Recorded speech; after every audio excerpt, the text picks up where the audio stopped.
Hello everyone watching at home, welcome to Adelaide Eternal. We're bringing you our monthly event. This time it's the Highlander Challenge for February. I'm Sarven McLinton. In the booth next to me is Beckett, Wolfe. G'day guys. So we have a sweet matchup here. It's both with two pretty awesome decks. First of all, we have Simon Hall on the left, and he's on a Thassa's Oracle Reanimator list. And then we have on the right Adam Kinnaird, and he is playing Michael Claridge's Ephemerate deck.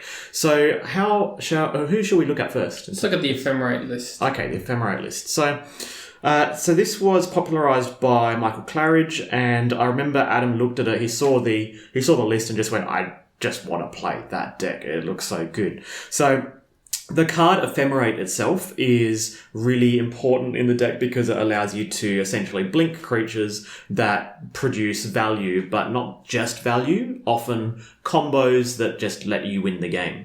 Now, one of those really, really powerful cards that is unpointed is Spellseeker, which you can use to find Time Walk. Now, Spellseeker, when ephemerated and giving you an additional turn, means that the Spellseeker is going to be ephemerated again because it has rebound the following turn, allowing you to find yet another card. And that card could be, say, Regrowth. And Regrowth could then regrow your Time Walk, and so on and so forth.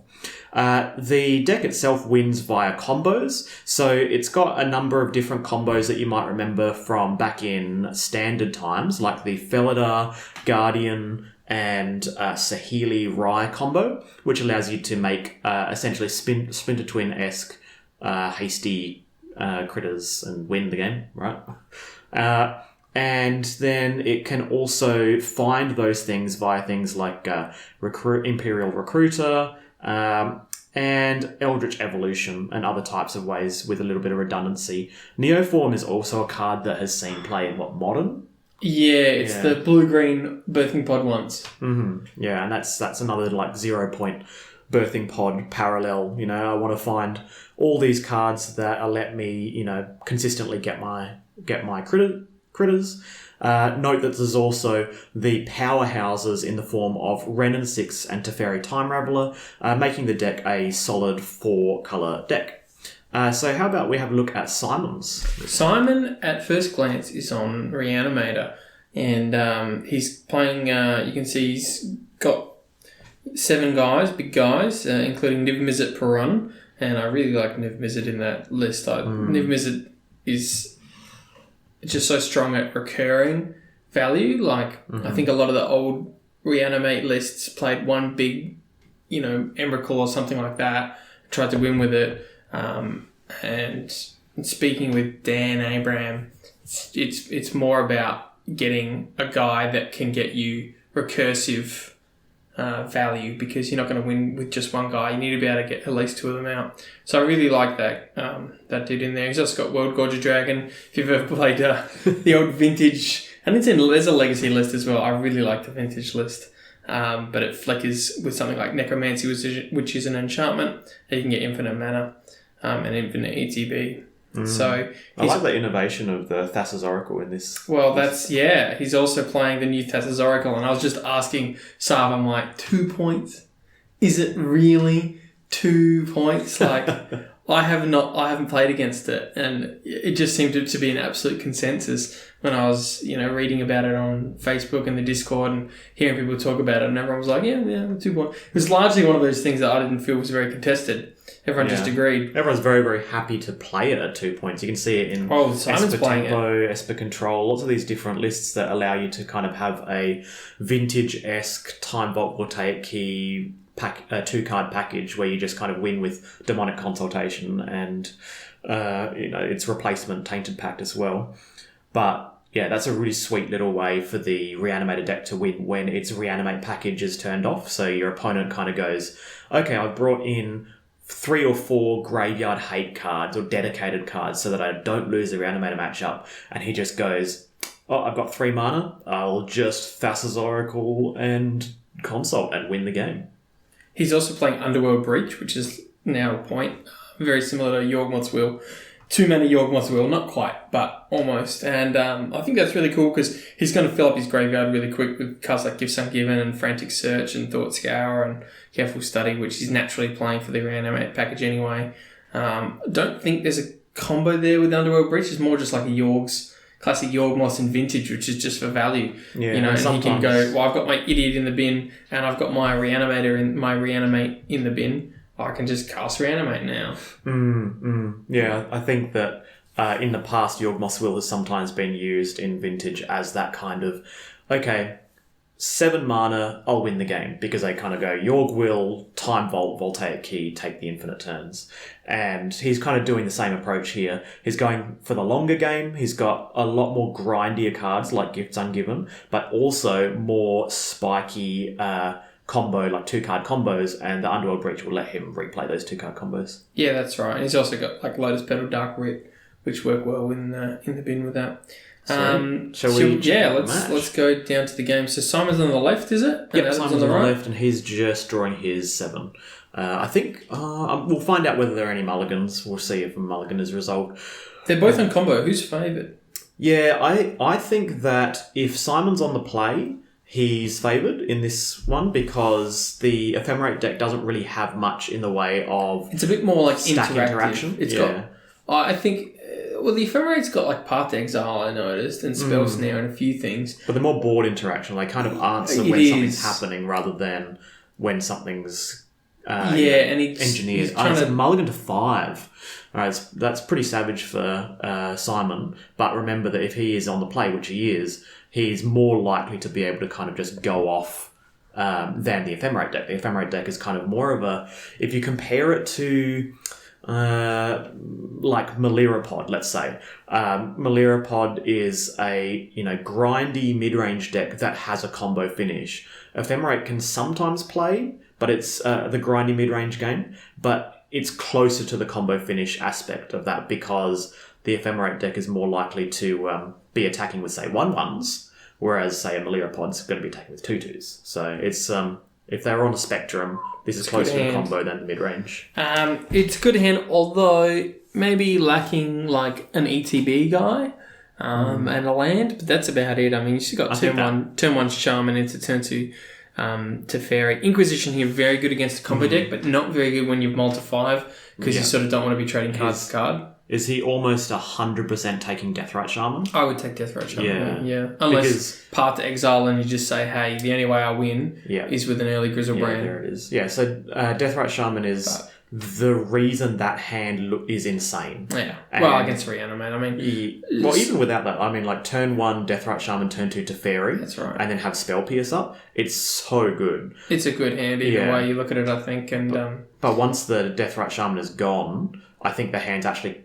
kind of hinging on that Spell Pierce, and if now that Simon knows about the Spell Pierce, he knows he can just play around it. He can just play a little bit longer game. Also, Adam doesn't really have any threats here. Like, he's not pressuring. It is a very reactive hand now, and it might give Simon a bit of time to generate something, but I still think Adam's got Spell Pierce, Path to Exile, Teferi, which are all pretty good against Reanimate. Yeah. It's definitely firmly in the driver's seat, but there are ways that Simon can win here, and I think one of the interesting spots is this is probably the right...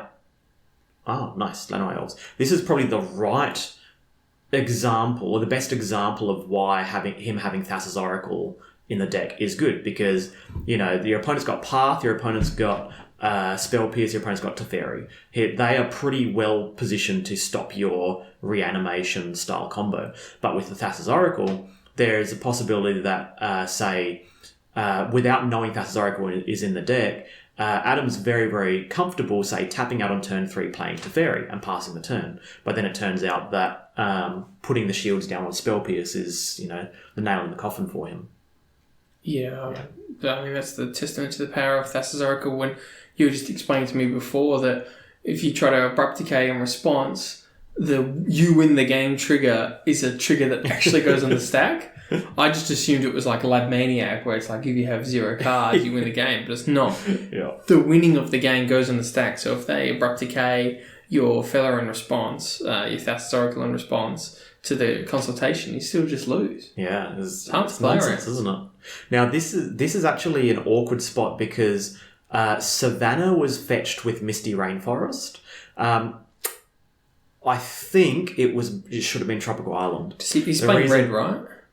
the main reason is that he fetched Savannah to play Llanowar Elves a turn before, but then got punished by drawing basic Forest. If he had found Misty Rain, Tropical Island, then he's able to actually... actually, he still can't. There's just no way he can deploy Teferi and have Spell Pierce up. So...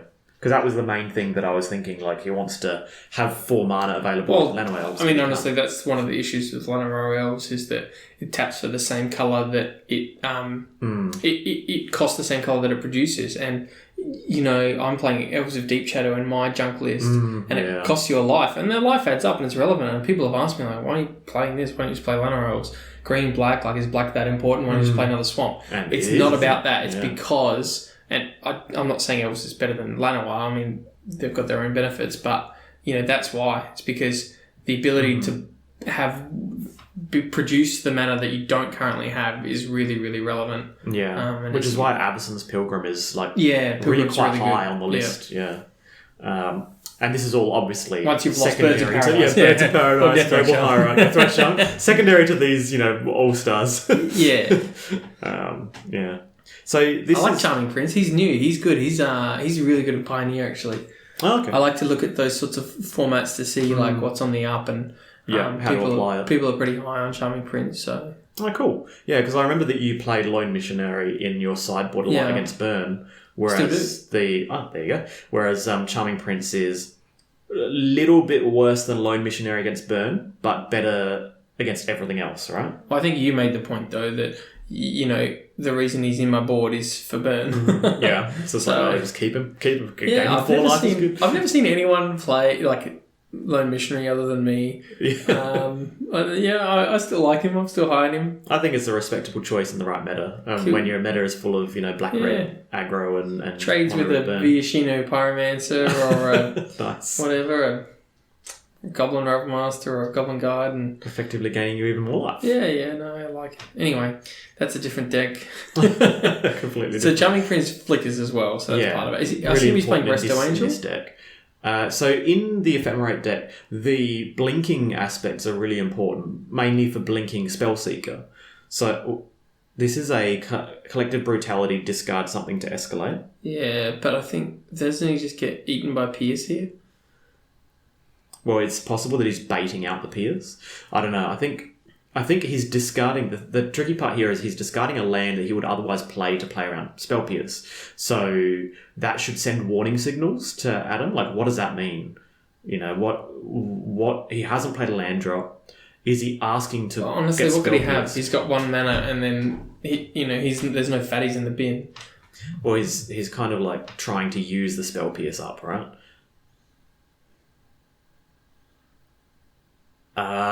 There we go. Veil. There it is, Veil of Summer. I like it.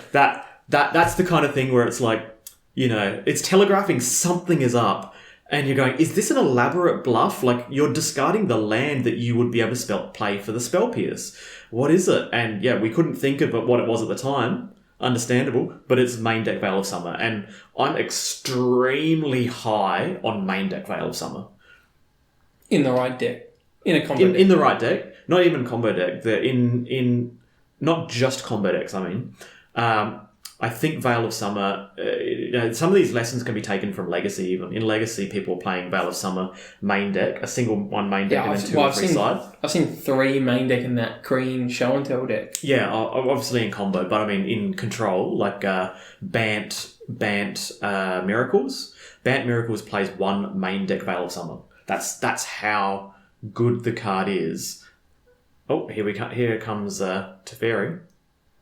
And Teferi can get sort of, on one hand, sometimes I see it come down, I'm like, all right, well, I don't have anything out, so you're not like getting value out of your neg. But if you can't deal with it, sometimes you feel like, oh my god, he can neg, like if it's on 7 or something, like he can neg it and then neg it again and it's still alive, and by the time I get it down again, it's, you know, it's a headache. So I think Adam's really pulling away here. Oh, absolutely. Just with the value.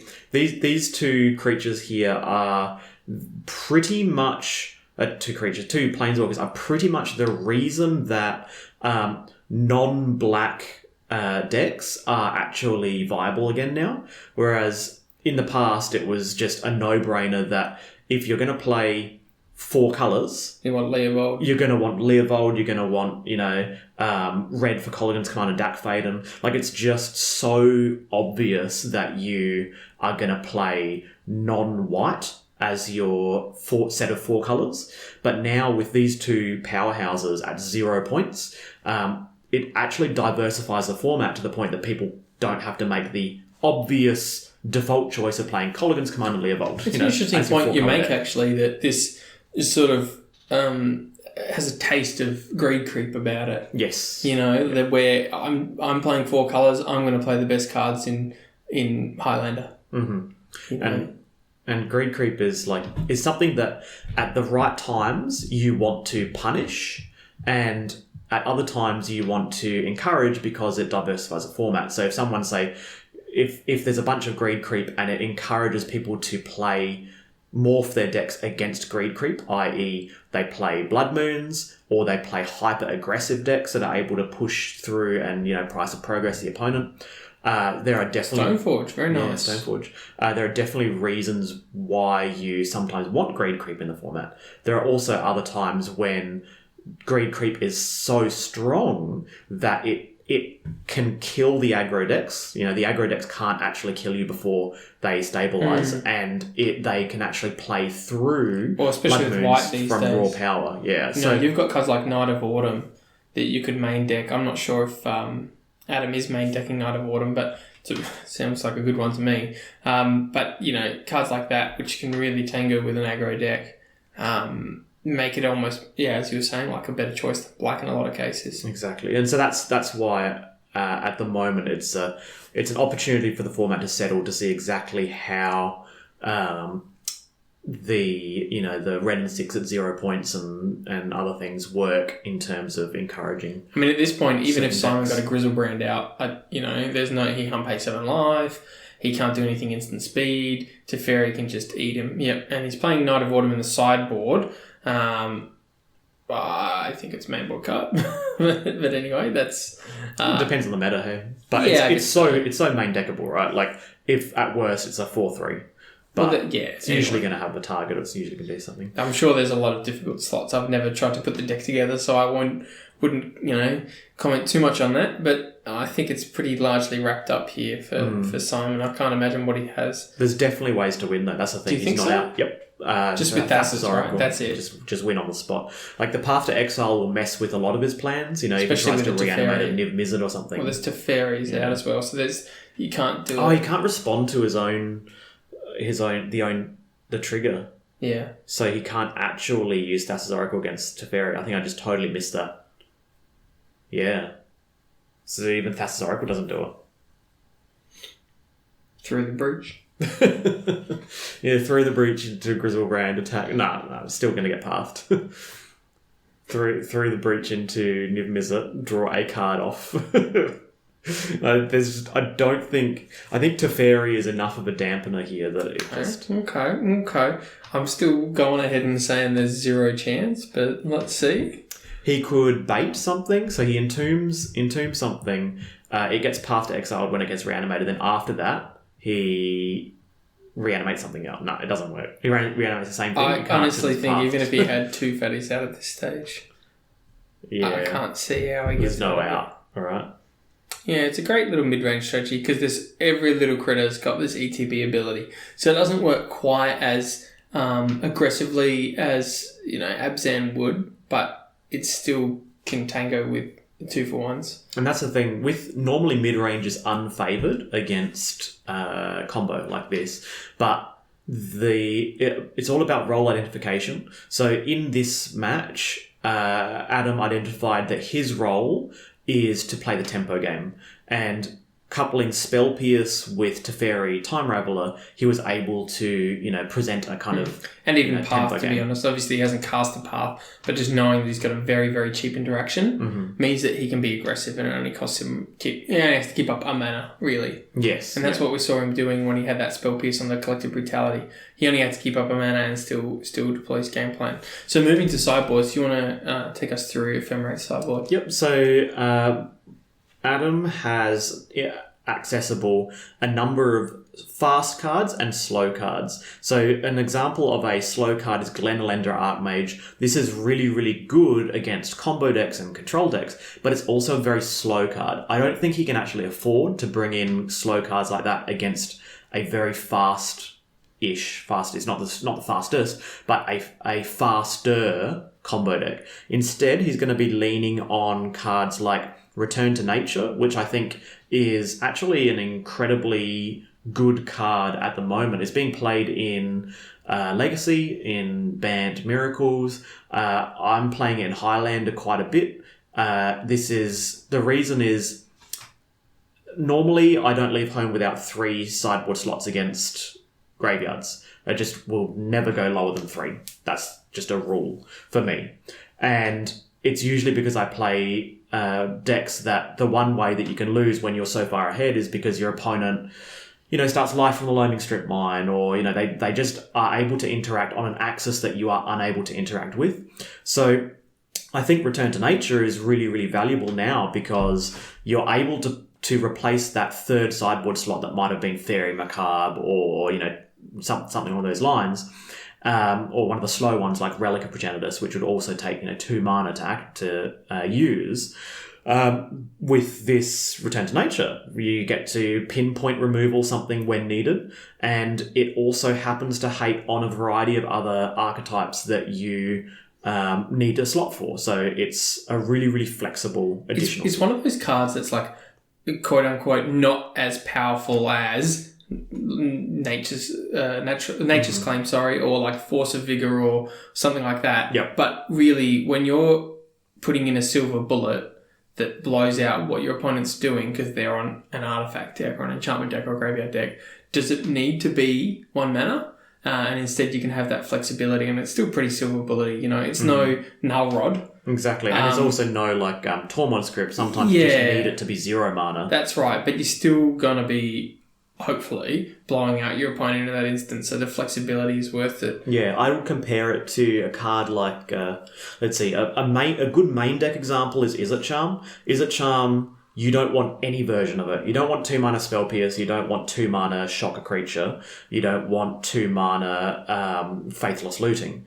But when you put all 3 of them together, it makes a card that just always serves a role at the right time when you need it. This is a sideboard version of that. Good sideboard versions include things like Fiery Confluence. So Fiery Confluence, you generally don't want to pay 4 mana to do 3 damage to everything, but you will if you have to. You generally don't want to go 6 damage to the face, Snapcaster Mage 6 damage to the face, but that option is available to you if you need it. You generally don't want to spend 4 mana to destroy 3 artifacts. Actually, I really want to do that. Well, you could you could do Shatterstorm set. You could destroy all artifacts, for example. So it's kind of less efficient than all the things, but when you put them all together, it only uses 1 sideboard slot, then playing Shatterstorm, an additional Anger of the Gods variant, and some kind of like Boros Charm to the face, which you probably wouldn't put in your sideboard. But those two cards are eminently playable. And you put them into 1 card and you're like, great, I've got a sideboard slot and I don't have to worry about using them all up. So I think Return to Nature is a card that is underplayed in Highlander and should be seeing more play. Well, Simon's also playing Return to Nature. Oh, is he playing Return to Nature as well? Nice. Yeah, and I think a few other people I've seen are playing it. Simon's also playing... This must be an Adelaide thing where everyone's playing, we've just had this swath of artifact decks in the last 6 months. Everyone's just so keen on ramp and artifacts, and I think now people are respecting it. They're going, okay, got to pack my Torments. You just can't pack my Null Rods, and you can't beat them. They're very consistent, aren't they? They're a deck to be reckoned with. So Simon's also got 2 cards that I played in my first mono blue Highlander deck when I owned Tinker and about nothing else. He's got Extract, nice, and Energy Flux, which is so sweet. And he's also got Keranos God of Storms, which is another favourite of mine, which is just a good solid boy. So it's a creature as well. It's a creature. Even though it's not a creature, you can reanimate it, and you can show and tell it in. I guess you could because it's enchantment anyway. But it fills that role of an enchantment that's very good against control much like Future Sight, or something like that, just like a permanent, indestructible permanent that just generates value over time against control. It's not coming in here, but I think that's really cool. He's also got Shred Memory, which is that's the one that hits the cards in bin, right? So it's like anti-graveyard, but then you can also transmute for your combo pieces. So that's a really cool one. And then he's got two other big boys in the form of Sphinx of the Steelwind and Inkwell Leviathan. That's for if he wants a few extra guys. And also he wants them to be immune to he wants them to be immune, exactly. A Ancient Grudge or... The other cool one, Stronghold Gambit. You ever seen that card? Yes. Cards are cool, man. In sideboards, show and tell. Yeah. It's not coming in here. Again, I keep talking about all the cards that aren't coming in here. They're just too exciting, right? We'll get it up on the screen. It's a really cool card. See if you can figure out when you bring it in. I also like that in Adam's deck, Scavenging Ooze is in sideboard. Really? Yeah, Scavenging Ooze in sideboard. He doesn't want it main deck, right? He just doesn't care about it. But it gains you a bit of life. It's good versus aggro. I mean, he's also got kitchen. So this hand is... It's got lands, but all of the lands are fancy lands. Oh, here we go. Ponder as well. So. And was that some kind of Egyptian god card? Lands, ponders, and Egyptian god cards. That's a keep. Yeah, sure. Fair enough. So this is some kind of land which is able to fetch something that's black, I assume. I think he's just thinking about whether he's going to get like Underground Sea or Bayou or whatever. So that's why he's saying just wait. But it is going to be a Resolved Inquisition here. All right. Well, is this... So when I saw two cards come out, is this like a, some kind of a cheeky little Force of Negation type action? No, okay. He was actually handing out his card. Okay. I think he was showing. He was showing, and then Simon said, I'm not sure if I'm getting Underground or Bayou or what. Yeah, nice. And it's 4 lands, 3. Do you know what? It's a little bit floody. I mean, it's a keep from Adam. It's definitely a keep, but because you've got lands and spells and you've got a threat, I suppose, and some interaction. But I think the threat's not heaps of pressure. Well, I think it's the value of being on the draw and having 2 of the best cards against Reanimator on the draw, Spell Pierce, Spell Snare. Yeah. Right? Because normally on the draw, it's really hard to win a game against Reanimator. They're just able to, in a really, really, have that gotcha. And Charming Prince can also, the hidden mode of Scry 3. Yeah. It's nothing to be sniffed at. Scry 2. Oh, okay. Yeah. Well, it's nothing to be sniffed at. You can certainly find gas. Find what you're looking for, sink 2 lands, in a dream, and you get back into the game as far as having a bit of board presence goes. Yeah. Now, this is an entirely minor thing, but I don't like leading on basic island. Reason being, I've been punished by this too many times to do it anymore.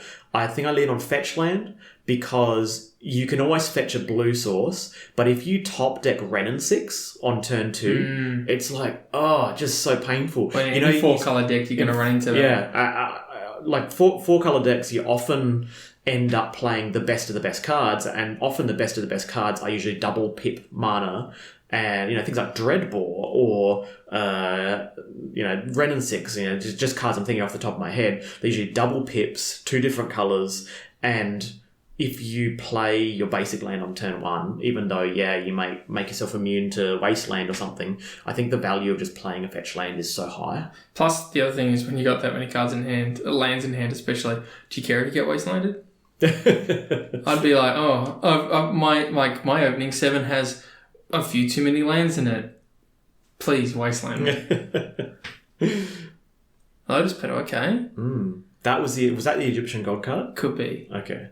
It must not. No, I think there is some kind of days, maybe thingy. Yeah, days, or I think that they made like a Force of Will, or that kind of stuff. So Adam obviously not playing Charming Prince there to keep up both Path and Snare.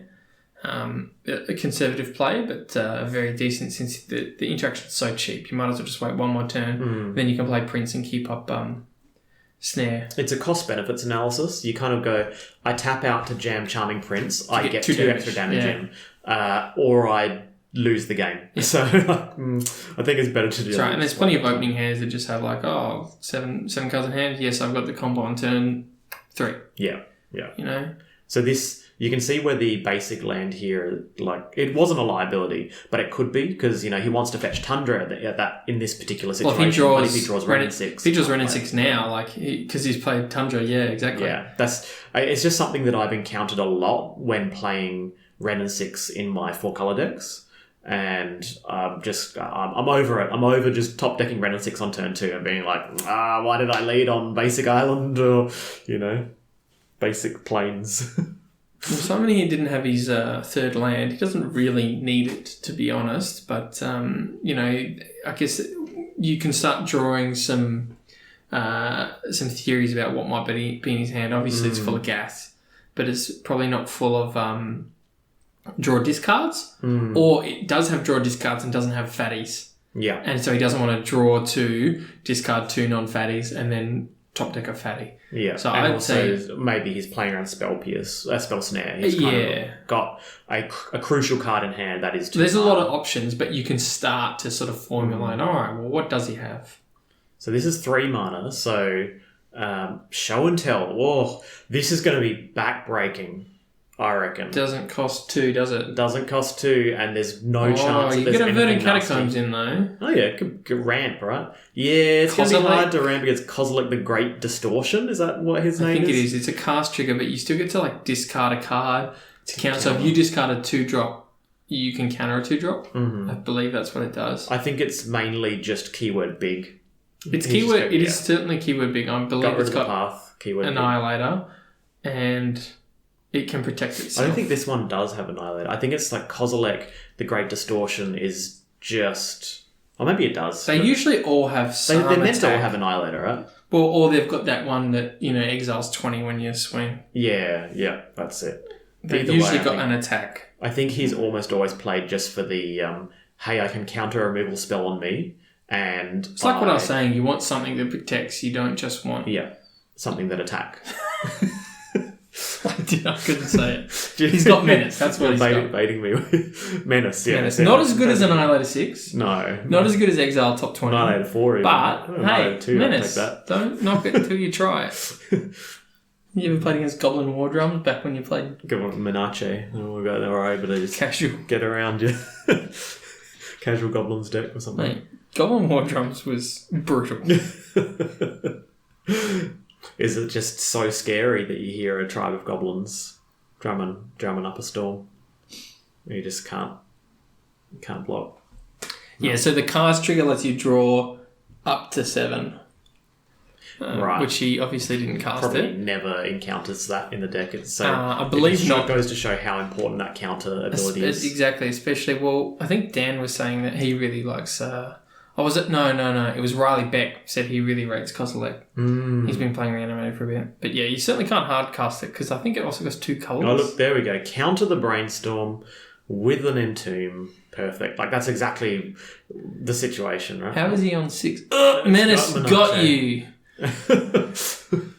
Well, that's done and dusted. So going on to game 3 with Adam on the play and with access to, soft permission, Deathrite Shaman, these types of abilities, do you think he's favoured or do you think it's still even? I think Adam's favoured, but I think if I was Adam, I'd be feeling still pretty scary. Mm-hmm. Simon's just had a win. There's a lot to be said for the mindset of who wins game 1, who wins game 2, Now Simon's nipping at his heels sort of thing, and he knows that, yep, Simon's deck definitely works. Yep. It's scary, it can do things. I can lose on turn 2 off Land, Lotus Petal, Show and Tell. The other thing is Simon's got the Ashiok Dreamrender. I kept talking about all the cards that won't be coming in. Ashiok Dreamrender surely would be coming in. Ashiok Dreamrender is pretty hilarious against the Ephemerate deck, right? Because the main aspects of the combo, i.e. Spellseeker does not work. Eldritch Evolution does not work. The Birthing Pod once off activation doesn't work. Eladamri's Call doesn't work. We've also got Stoneforge Mystic doesn't work. There's a lot of things that don't work, right? So I can see the Ashiok, but I can also see Simon just going, nah, I'm just going to play my game plan. I don't need to interact with you. I think I would be, if I was Simon, I would be bringing in Ashiok, but not heaps else. I mean, like, yeah.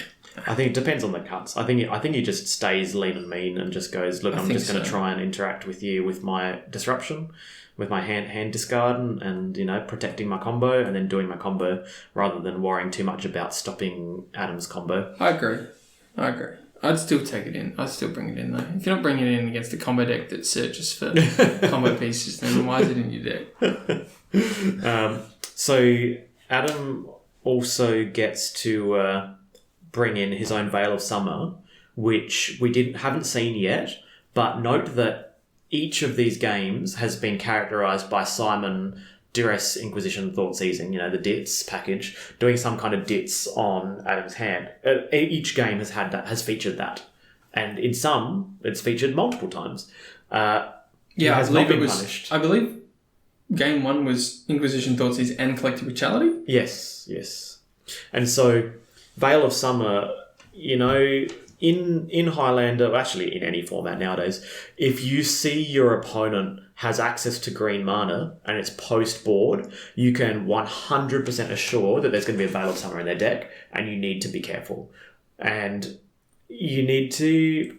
Can you play around it? It's like you can play around it, but it's more so about what your opponent does. So like if your opponent taps out to play Teferi on turn 3, yes, you're going to use your Duress because they're tapped out now. If you've got a combo in hand, yes, you use your Duress because then they use up their Veil and then you get to combo off. So there's some situations where you just jam it regardless. But there's probably other situations where you kind of wait for the right time. Just imagine when they Veil of Summer and you respond with your own Spell Pierce on it. Those are the kind of times where you're like, it was worth waiting. So it just depends. There's situations on both sides. Should we be adding Collective Brutality to the DITS package? Is it an honorary member? I know Him to Chirp became an honorary member and it became the Hits package. Yeah, the Hits with him is good. Collective Brutality is a really, really interesting card in the sideboard because it fills that role that we're talking about with Is a Charm, Return to Nature, where they're just, 3 modes, they're all decent, and they just happen to, hey, it's a sideboard slot against aggro, it's a sideboard slot against combo, it's a sideboard slot against control. Like, it fills a lot of different little roles. Well, it's the same with Knight of Autumn, isn't it? And then they become main waterable because they're versatile. Yep. So I think Back to Nature will become... Back to Nature? What's it called? Return to Nature? I think Return to Nature. Back to Nature is the one that destroys all enchantments. Yeah. I think Return to Nature is probably not going to be a main decker, but I think it's a really, really good staple for sideboards. I think because of that, overlap, the Venn diagram of all the things you want to bring it in against. So therefore, it fills a variety of different slots. So with the player mana and pass a turn in a deck with a whole bunch of mana dorks, that's like telegraphing Spell Pierce and Spells Pierce, right? Would you be that scared of turn 1 win? That's a little bit. If any deck can do it, it's Reanimator, so that's why I would be. I suppose. What, turn 1? It had to be like Petal and Tomb Reanimator, right? Exactly. Yeah. I think so. So... Oh, that good old basic island, 4-colour decks with our basics. Every time you draw it, you're like, yep, okay.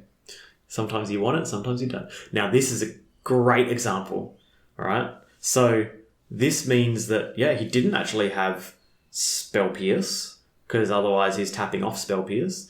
Unless he's assuming that if a guy comes down... he can bounce it. Then he can bounce it. Yeah, I guess he doesn't know about... Oh, no, that's right. Passive Oracle can't win through Teferi anyway.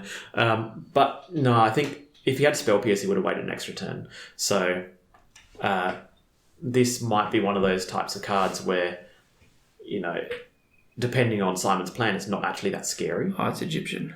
That was the Egyptian God card. So, it was either a Spell Pierce or it was a Spell Pierce, right? Because that was 1 mana tapped. So deciphering the hieroglyphs on that, we can clearly see that it was spell pierce there. I'm actually halfway through my degree. Okay, very useful.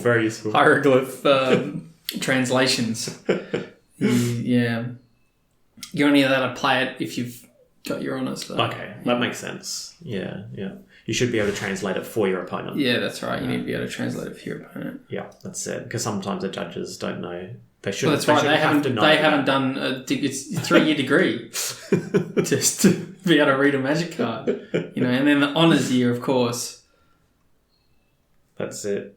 Specifically, a lot of expectation. We've already, judges do so much for our community. So this is a brainstorm, and the second card I saw him draw off brainstorm was that fetch land of whatever name it is. Who knows? Some kind of fancy. Oh, okay, sure.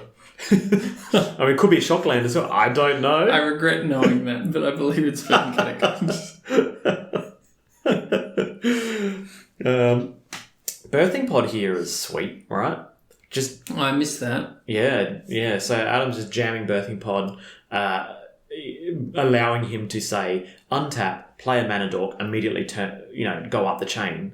But often if you're playing birthing pod on turn 3, your hand's bad. Yes. That's what I've noticed as a birthing pod player. Yeah. But if you're the opponent, you're like, it's a point. And then they untap and exactly what you say. They can play a dork and then they can tap it and get a Stoneforge. But I think if you had the Stoneforge or the dork, you'd be leading with that. Yep, and then going 4 mana pod activate. Yeah. I think whenever your opponent plays birthing pod, now that you say it, when I imagine them playing birthing pod and losing 4 life, I'm like, I'm so far behind, right? That is such a sign that they are far ahead, that they're jamming, immediately activating. They now have the birthing pod. They now have an upgraded creature and some amount of value. But when they just play birthing pod on turn 3, you're right. It's lackluster, right? It is, yeah. I mean, there's no punishment here. There's no deck fading or Colligans or something like that.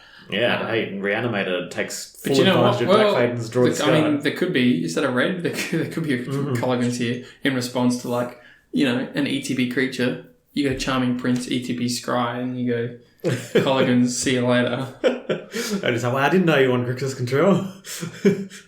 It's kind of like GT where, you can just cast it turn 2 and it's fine. But it's really primo when you go turn 4, GT quick. Yeah. And they're and you've already got counters. And you're so far behind. You're like, wow, what? All right, here we go. Spellseeker. Sneaky. And this is interesting, right? Playing Spellseeker but not playing the 4th land can also be a temptation so that your opponent doesn't actually counter it because they don't think you're able to activate the birthing pod at the time. But in reality, you jam your 4th land, you activate it, pot it away, I think I'd be countering that because if there's no 4th land, they're very far behind. Fair enough. Time Walk, now 4 points, of course. Yeah, that's right. Time Walk. It's got Christopher walking over here on the right.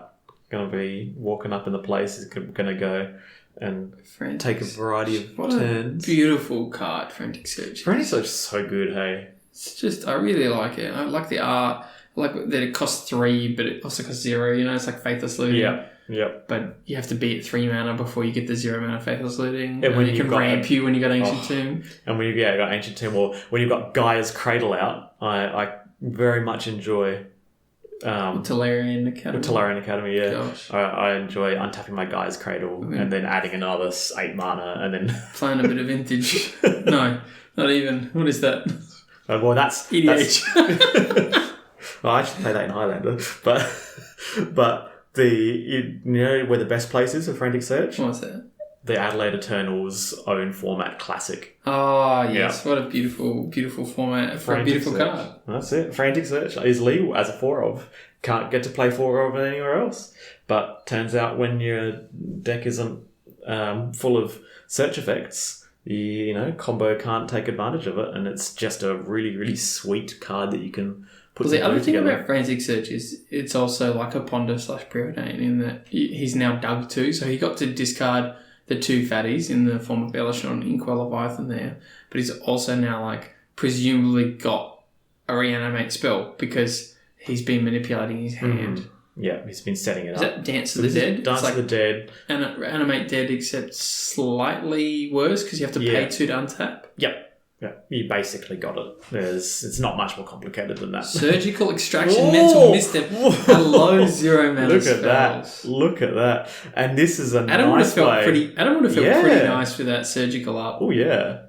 And this is a nice way of killing the Spellseeker. It's absolutely brutal, isn't it? Because Spellseeker is like just a dumb 1/1, but he switches on the pod, you know? Yes, exactly. And can you imagine how different that game would be if Adam had drawn a land, his 4th land? He's kind of missed his 4th land drop for about 3 or 4 turns. If he hit it and then he potted the Spellseeker away instantly, this line wouldn't actually be available. And there it is. Yeah, that's just like the deck laughing at you, right? But Elishnorn it's such a good going to have to answer to pod with to pod against because you don't care about the life. That's brutal. Oh man, that feeling when you time walk and you're just behind. Is he just baiting a counterspell? So would you even counter? I wouldn't have even countered the talk there. Yeah, I feel like not that Simon had it, but I think you path first because the time walk is so not valuable. Misstep's gone. The time walk is the least. That's what valuable. I mean. Maybe it's just so it gets spell. Yeah, if it gets spell pierced or something. I think spell pierced is already gone, but and then birds. I don't like that. I would rather go. I'd rather go path birds, birthing pod, and then untap. Yeah. And you get to pod again into a 3-drop and time walk into a 4-drop. Yeah, correct. I think that keeping the time walk in hand there is better. But again, he's also concerned about being behind, where, using it as an explore and a pod activation is just like, I just have to do this,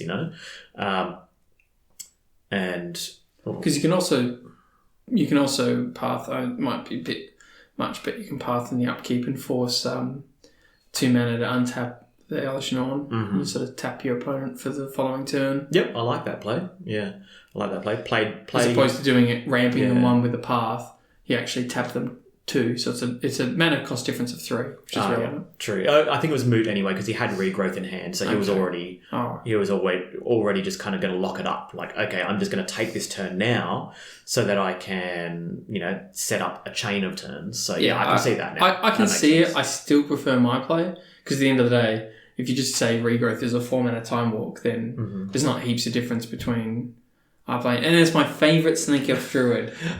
I think of all the Snake Elf Druids in the format, I think this is the best Snake Elf Druid. Top 2. Top certainly. 2. That's right. It's one, we can't identify where it is on that spectrum, but it's definitely in the top 2 Snake Elf Druids. Dude, he's so good. He's being played in so many decks. I really like Snake Elf Druid, man. Now, does Snake Elf Druid become an Eternal Witness? Because... I like that. Yeah. So, and then you can, just Time Walk again. Yeah, Time Walk. Yeah, so this... Keep going up the chain. This must be why he was happy with just playing the Time Walk, because he knew that this was going to be the kind of chain, this would be the line that was going to happen. I can see it. Yeah, I can see it. Then just deny his opponent taking an extra turn yet. The main thing is... He loses a little bit of power. He's sort of... He gets control of the game because he's taking the turns, but he just doesn't have that pressure that he might want. That's kind of one casualty of the deck is that it never will actually have that pressure because most of its creatures are 1/1s. So it does. Well, that's what I was saying. The difference between it and junk is, they can both generate value, but they can't generate pressure. They can't generate pressure as easily. Yeah, junk is just the one that goes, hey. And this is against the combo deck. Yeah. Imagine against a any sort of mid-range deck with critters. Obviously, you lean on the combo plan, not the creature plan as much. The mid-range plan, but there's 0 resistance here. Yes. There's no lightning bolt. And you just want to close the game. There's no Anger of the Gods from a Kess deck, and there's no dumb Tarmogoyf that's just going to block your idiots all day. It's free reign for Eternal Witness. It's a good day to be Eternal Witness, essentially. Yep, that makes sense. So I'm interested to see what cards are on 4 drops. At the 4. Yeah, I was thinking the same thing. Because in the deck, I know that there's no Restoration Angel because I love me a Restoration Angel. So it's probably Felidar Guardian. Does Felidar flicker any permanent?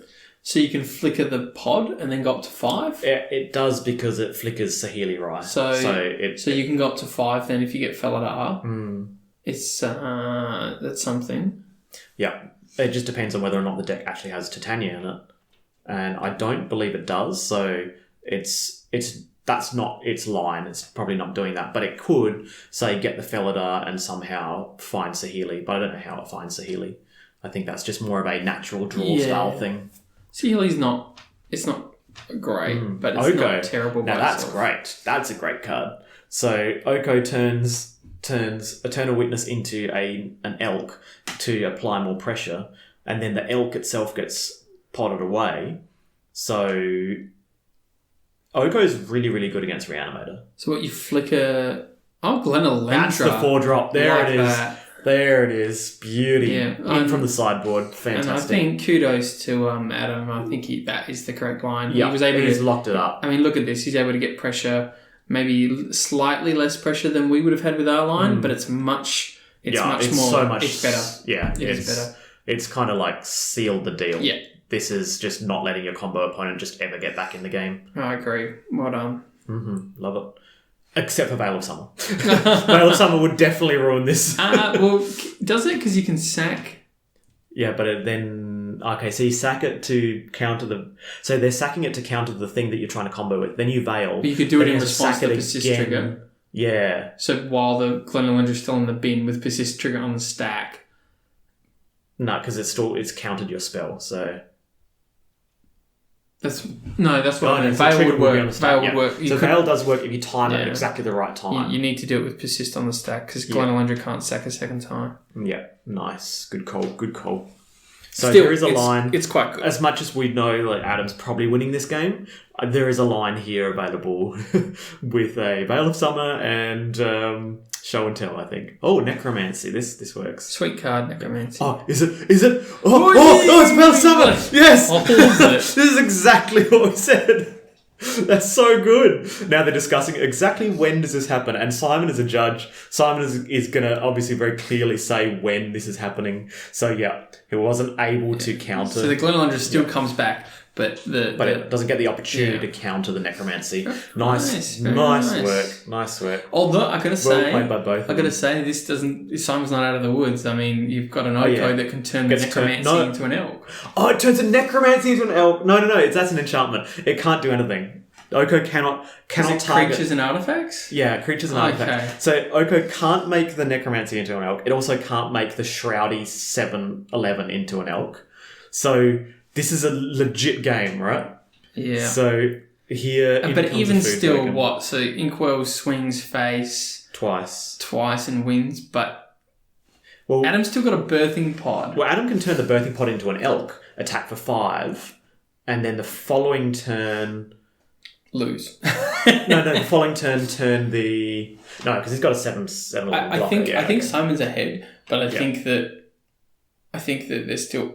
Oh, it doesn't block because there's how many islands. slows are there? One. Not enough.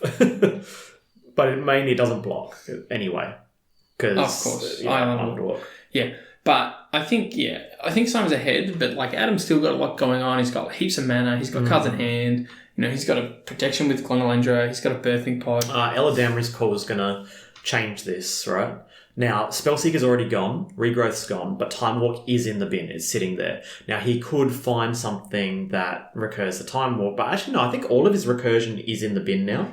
There's no, like, Jace. One of the problems with his deck is he doesn't have a lot of, like, big blowout things. His blowout thing is a combo. So he doesn't have this, like, ability to, like, I'm going to get Titania and make, 3 5/3s. Mm-hmm. Or I'm going to get, like, Glory Bringer and swing over the top. Yes, yeah. Yep. Felidar Guardian. So it's going the combo line. Yeah, Felidar Guardian gives him the out to, just top decking Sahili and just winning the game. He's in a fair bit of his deck. I mean, he needs to have some kind of Pondo Predone effect, I reckon. But yeah, well, it's hard to know what he can search for, right? Well, the Sahili there's nothing that can search for Felidar. Untap the pod. The pod can pod twice on that turn, but the problem is Sahili Rai itself is a Planeswalker, and there's no way to actually find that in the deck. So it's not like he can use it like in the, pod twin decks where they can just, with one particular thing, they can untap their pod and just, go up the chain. So that's not actually a line that's available to him. Yeah, so Time Walk would do it though, if assuming Simon swings. Yeah. Any way to get back Time Walk. So, I don't think Simon can swing though. Underworld Breach would do it then. Because if Simon swings, he doesn't have lethal because he's attacking for 7. So he's actually got 14 damage. But remember, Oko's going to sack a food token this turn and next turn if he needs to. So he's on 16. So, yeah, Oko changes that race. Yeah. But then if he's sacking the food token, he's not making it into a 3-3. So he's turning like Codal into a 3-3. So it's actually only going +2 damage as opposed to +3 damage. So, yeah, and he's only attacking for 2 in the air. Then you could swing not that much. Swing Oko? I don't know. Yeah, I see. But the Felidar Guardian itself is a critter that can, start attacking, I guess. So life death. Life death. So this is a really cool card. It's basically allows you to either, for the most part, it's going to do a reanimate impersonation for 2 mana for the death. But life is this thing that very, very rarely is used. It's like 1 green mana and it turns all your lands into 1/1s. Oh, yeah. Yeah. So he was going to try... Permanently or till end of turn? Don't know. It doesn't matter. He got countered. So yeah, he sacks a food token and he countered that life to ensure that he doesn't just die from going wide. Now, this is really interesting because... without the, like you're saying, without the big haymaker that, Junk has where it's like, okay, well, I'll play this thing and I'll sack it and I'll pot it away and I'll make a Titania. And then you just kind of say, I'm going to win next turn. Instead, it's all about combo. And Adam's going to have a hard job trying to actually win with 1/1s when he's getting swung for 7 in the air and as we said, life a turn. Oko's not making 3/3s because he's making foods to stay afloat. Yeah. There is a line where, the Inkwell Leviathan can actually kill Oko last turn, but instead Simon smelt blood and said, I'm going to make you use your mana every turn that's for the right. food. Because Oko's not doing anything if he's just gaining life. Yes. So, yeah, I like that play of just going, ignore the Oko. I agree, yeah. Make you spend 2 mana a turn to gain life to hope that you can, tread water, but in reality, and it's tempting. It's tempting. You've got a 7 power creature, you see a 7 mana... 7 Planeswalker loyalty Oko, Oko's what's keeping him afloat, but I agree, smell the blood. Mm-hmm. So, are there any 3 drops that, because if Knight of Autumn was in here, obviously he'd pod his Coatl into a Knight of Autumn and kill the Necromancy, but this just must mean that Knight of Autumn's not in his deck. What did he Felidar? Because I would have swung one with Codal, potted it into Imperial Recruiter or something, and then Felidar the pod. Mm-hmm. Although I guess then you're not potting anything. Yeah, you're not potting anything anyway. Oh, you're potting... No, you can pod the Imperial Recruiter. You just don't have the life. You don't have the life to do anything. That's the problem. It only costs 2. Yeah, but he's on 1, and that's with cracking a food token. So he doesn't actually have access to that much mana. You're right. Trophy. How many islands is he running? I honestly don't think the trophy's that scary. I mean, the pod's that scary. I think the Felidar's scary. I agree. Because if Saheeli off the top, you just lose the game. Because that's what all Adam's really going for. He's going for the combo. And he obviously doesn't have Knight of Autumn in the deck, so he doesn't have to worry about, say, the Coatl being podded into Knight of Autumn. Eldritch Evolution. What does that do? But mind you, if Pod wasn't doing anything, is Eldritch Evolution going to do anything? No, because it's not getting to get a creature. I mean, the combo isn't a creature. So I think he's just kind of having a cheeky little look and saying, do I have anything, Okay. All the moments. Okay, it's a draw. Yeah, and if this is Saheeli, it's just a win. Right? Simon's like, yep, okay, I mean, if it's Saheeli, so be it. You get to draw a card. Oh, it's a brainstorm. Oh, man, that's actually quite scary. Okay, none of these are Saheeli. Okay. And even the jailer doesn't do it because the thing has Shroud. So, Wow. He did put Stronghold Gambit in. Nice. All right, awesome. Thank you for joining us for round 1 of the Adelaide Eternal Highlander Challenge for February 2020. Thanks heaps, guys.